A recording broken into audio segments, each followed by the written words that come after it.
Hi, it's me, Nanette Patino. This is my video for task 17E. Yay.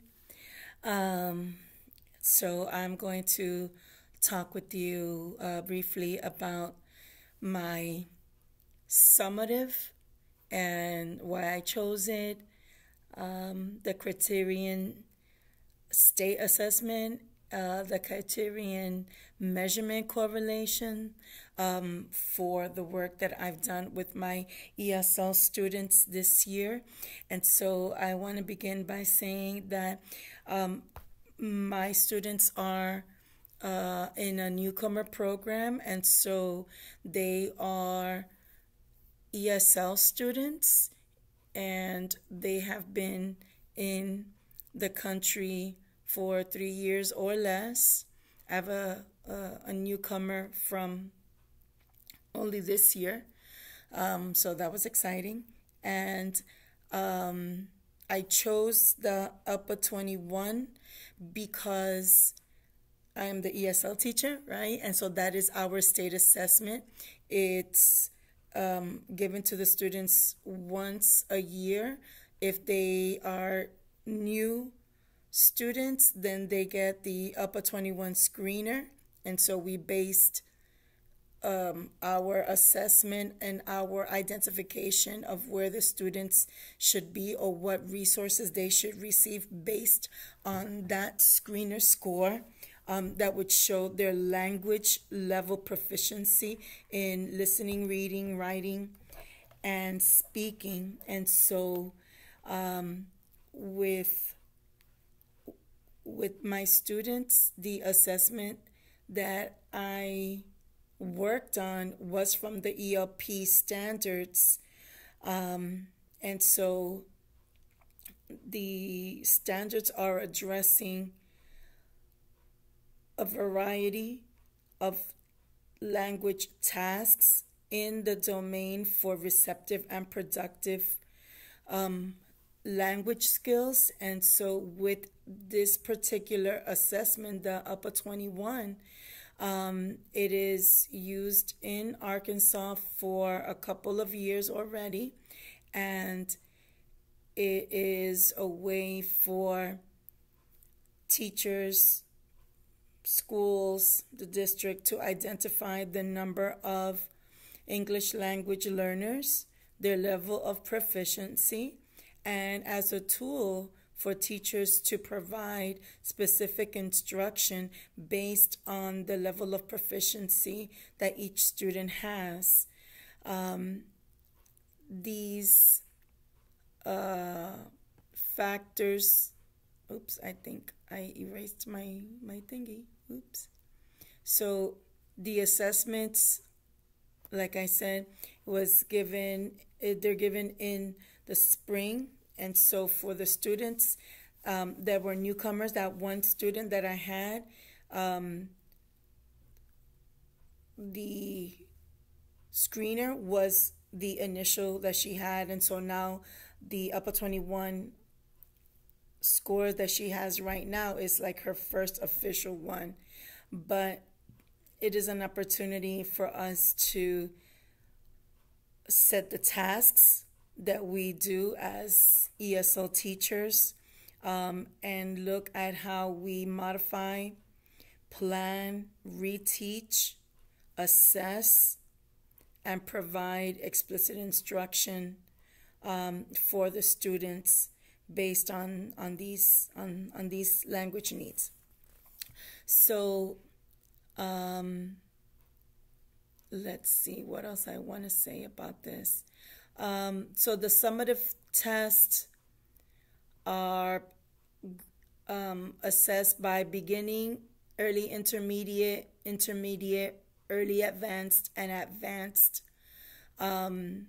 performance levels in the 4 domains: listening, reading, speaking, and writing. And so they have to show proficiency if they are at an intermediate. So when we're looking at a level 3 student, for our purposes in our HRT, we're looking for a student that is at a level 3. Now, some of the students that I had are not on a level 3 at the beginning of the assessment that they, or at the assessment that they had last year, not at the beginning, sorry. But many have grown, and so with this assessment, I'm able to look at the results in each of these domains and then ask myself some kind of questions. What are the students able to do in that particular domain at that proficiency level?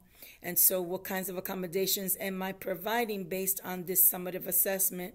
The information is shared with my team, my ESL team, as well as teachers and the school at large.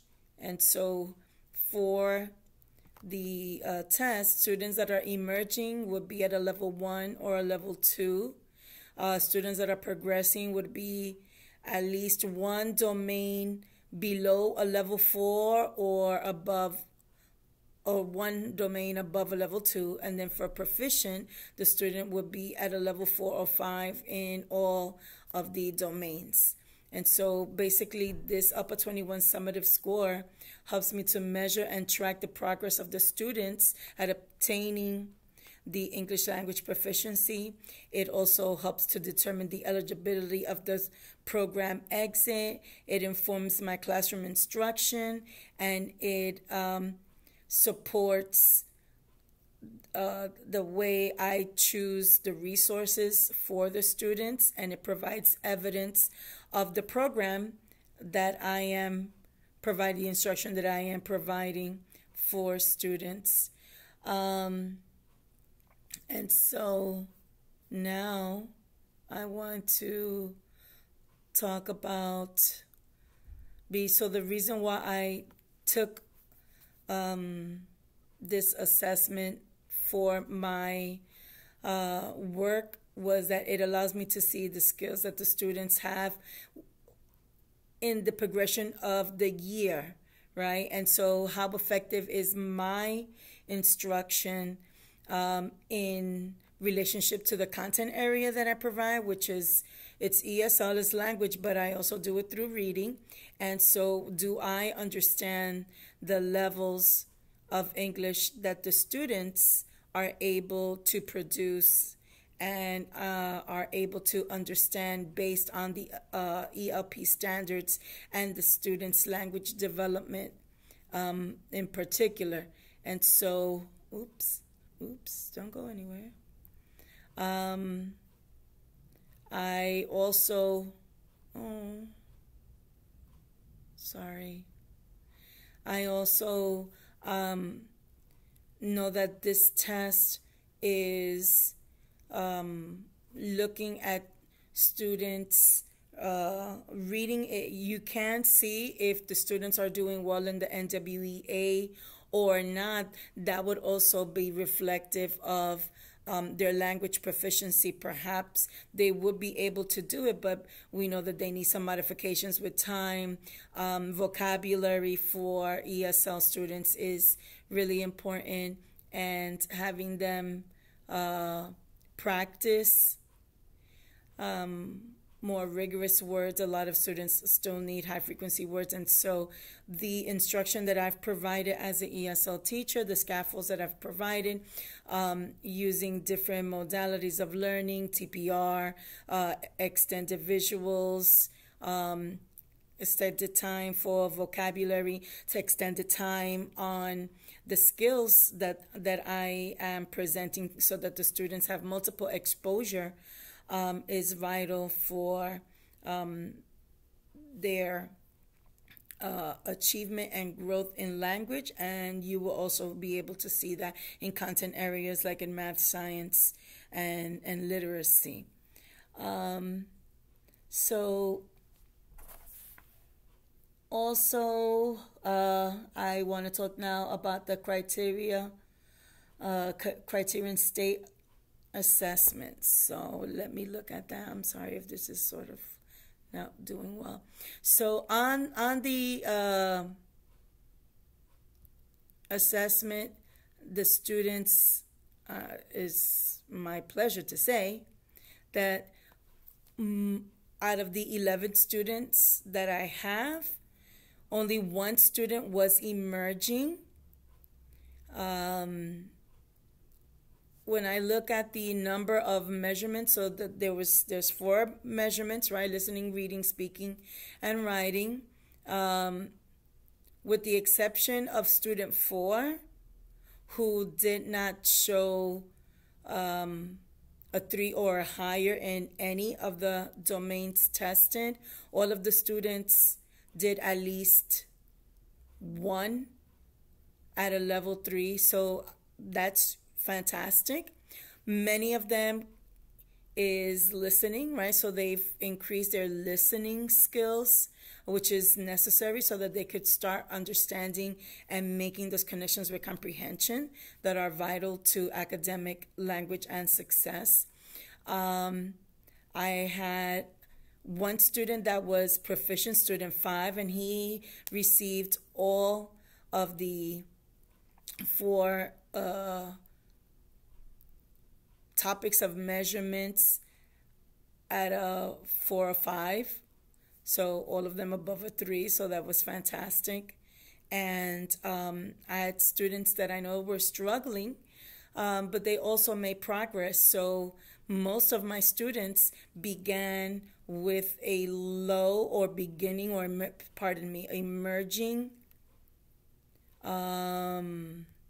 score on the upper 21. And so with this summative assessment, only one, and that was my newcomer to the country this year, which I think was fantastic because she even scored a 4 in writing. And writing is one of the more challenging of the domains for students to show progress in.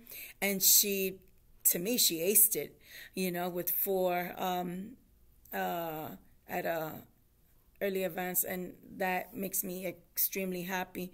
And even with my student that were struggling, they show progress in one of the domains, and we were looking at having the students increase as a team at least one of their language domains. And I think that with the assessment, I can see how the students and with my instruction were able to meet at least that one domain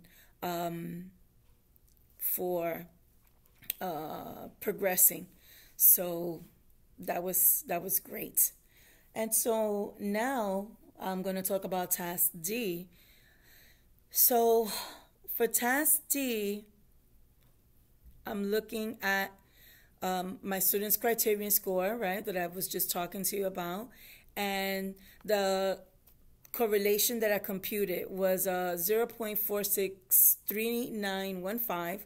And so I know, based on some research that I was reading, that I needed to be able to show validity in the assessment and in the topics that were assessed if the students had plus or minus 1. And so for this correlation at 0.46, right? So I'm going to round that up to 0.47, which is showing that there is considerable validity in the correlation coefficients scores. And so I'm also happy to see that was something that was positive instead of negative, right? So I was a little bit nervous about the students not showing progress, especially for the writing. Well, some of them did a little bit better, although writing had more students at the beginning, writing and reading, which I know that was a struggle. That was what I was working for with small groups and whatnot in terms of my instruction. So when I'm looking at this, I'm using the formula to find, right, the correlation. So it's like I use the Excel and just find, the correlation, and I put it through the array from A3 to A13, and then B3 to B13, and it computed that, right? So the X and Y values of data, the array data 1 and array data 2, that was what provided me with that correlation. And so I can see that there was validity in what I was expecting, that there were students that would show that through my instruction they would be able to meet that assessment criteria. And so that makes me excited to know that the assessments that I did really showed what the students were able to do. But then with this assessment, with the Apple 21 assessment, they actually showed me just a little bit more, because I had some students that I was expecting to still be emerging come up to progressing. And so I understand that as we look at the values, right, and the correlation and whatnot, that can be interpreted differently based on different data sets. For example, if it were all the girls or if it were all the boys, to be able to compare what they did on that particular assessment. But I also think that from what I was reading on this particular piece, the variables are different depending, the coefficients are different based on different variables, and also the results are going to be different based on some other relationships that can be made from the assessments. But I think for the most part that my students were able to have a successful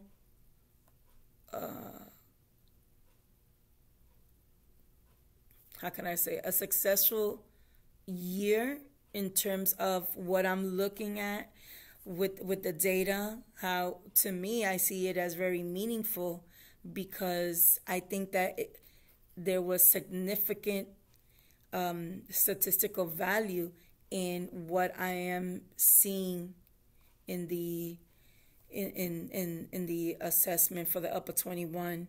And so I think from what I've learned that there's not going to be one set of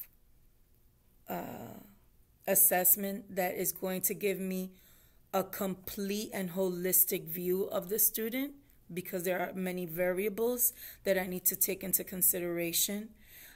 Even when I'm looking at the state standard, there's still other variables that can influence, right, the relationship and that correlation that the students can have between one assessment and another assessment.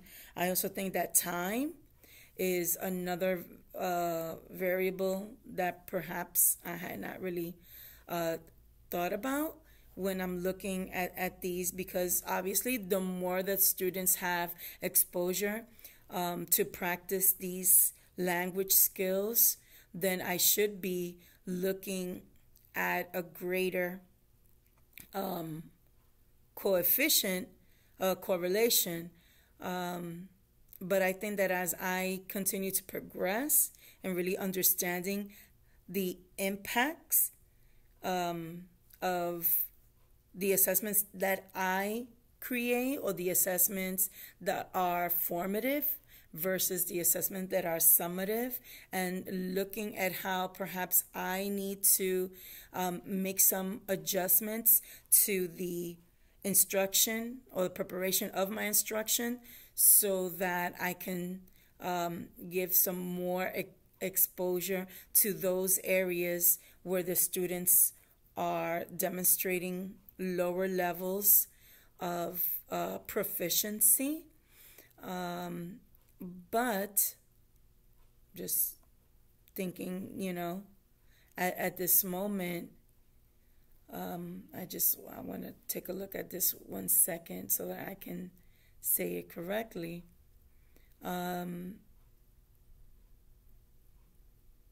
There are, oops, hold on. The variable of array data 1 and array data 2 to me are different, because obviously I am not creating this explicit assessment like the state does. And even though I'm following the ELP standards and I'm looking at what the students should be able to do, I am aware that I need to make adjustments and modifications and scaffolds to my students' work, to my students' instruction, where the assessment doesn't make those accommodations. They have a set criteria and they're looking to see if the students are meeting that level of expectation, and so maybe, I don't know if I could be wrong, but is that completely valid, where students have different learning needs, but the test is just one test.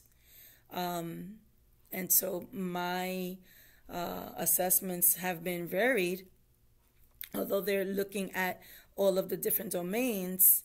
There could be a lack, or or a disconnect in the correlations, because there are variables. Obviously, I am not a professional testing assessment system, although I think that I can provide good instruction and a good assessment to see where the student's proficiency level is based on the standards.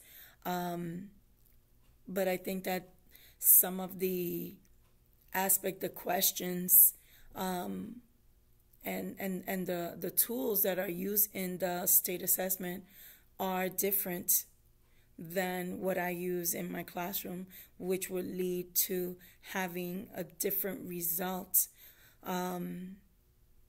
within the student level of proficiency. And so then those changes, right, those criterion, related validity questions could be different. But I'm learning. I keep learning, and I want to learn so that I can make the best choices and make the best instructional decisions for my students. And I hope that with this information, it helps me to make those tweaks. Like I said, more opportunity to show reading and writing exercises that are similar to what they would be receiving on the assessment, would help me so that my instruction would be a little bit more reflective, right? So it could reduce one of the variables that's possible, but I don't think all tests are made the same, and so there are a lot of factors that we cannot control. and time, student attitude, student disposition, if they were sick, if it's repeat, made up. If I gave them the test, if they were in here with me as opposed to being, in the cafeteria and whatnot, even though I'm not coaxing them or coaching them, but, maybe they would be able to remember better, in the different settings. So I think those are variables that might influence the validity of the test, and so those numbers will also fluctuate. So I hope that I made sense. And I hope that this is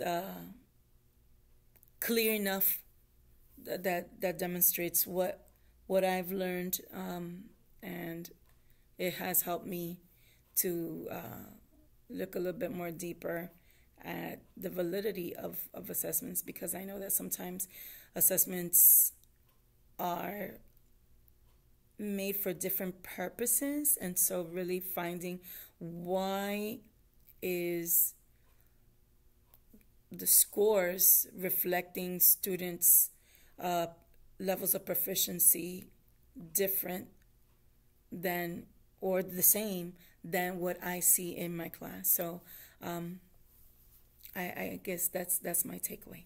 So thank you.